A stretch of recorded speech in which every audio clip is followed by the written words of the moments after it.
জুলাই গণঅভ্যুত্থানে সংঘটিত মানবতাবিরোধী অপরাধের মামলায় ক্ষমতাচ্যুত প্রধানমন্ত্রী শেখ হাসিনা ও সাবেক স্বরাষ্ট্রমন্ত্রী আসাদুজ্জামান খান কামাল সহ ৩ জনের রায়ের দিন ধার্য করেছেন আন্তর্জাতিক অপরাধ ট্রাইব্যুনাল।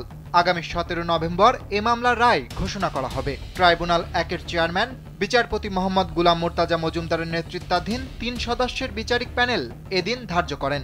আদালত সূত্রে জানা গেছে, শেখ হাসিনার বিরুদ্ধে ৫টি অভিযোগে বিচার কাজ চলছে। গণভবনে সংবাদ সম্মেলনে উস্কানিমূলক বক্তব্য।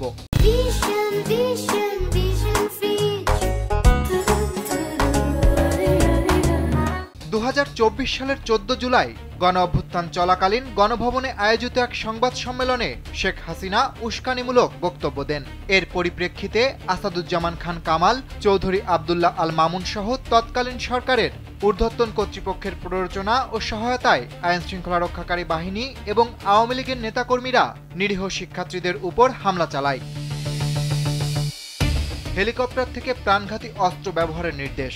শেখ হাসিনার বিরুদ্ধে অভিযোগ, তিনি আন্দোলনকারীদের দমনে হেলিকপ্টার, ড্রোন এবং প্রাণঘাতী অস্ত্র ব্যবহারের নির্দেশ দেন।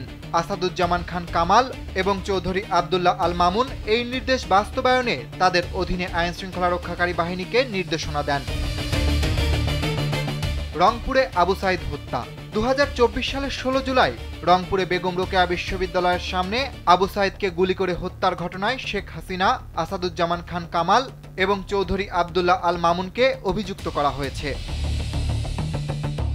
চানখারপুলে হত্যা। ২০২৪ সালের ৫ আগস্ট পুরান ঢাকার চানখারপুল এলাকায় আইনশৃঙ্খলা রক্ষাকারী বাহিনীর গুলিতে ৬ জন নিহত হন। এ ঘটনাতেও শেখ হাসিনা সহ ৩ জনকে অভিযুক্ত করা হয়েছে। আশুলিয়ায় হত্যা ও লাশ পোড়ানো। ২০২৪ সালের ৫ আগস্ট আশুলিয়ায় ৬ জনকে গুলি করে হত্যা করা হয়। তাদের মধ্যে ৫ জনের লাশ পুড়িয়ে দেওয়া হয় এবং একই সঙ্গে গুরুতর আহত একজনকে পুড়িয়ে দেওয়ার ঘটনায় তাদের বিরুদ্ধে অভিযোগ আনা হয়েছে। অরিত্র বাসু, কালবেলা।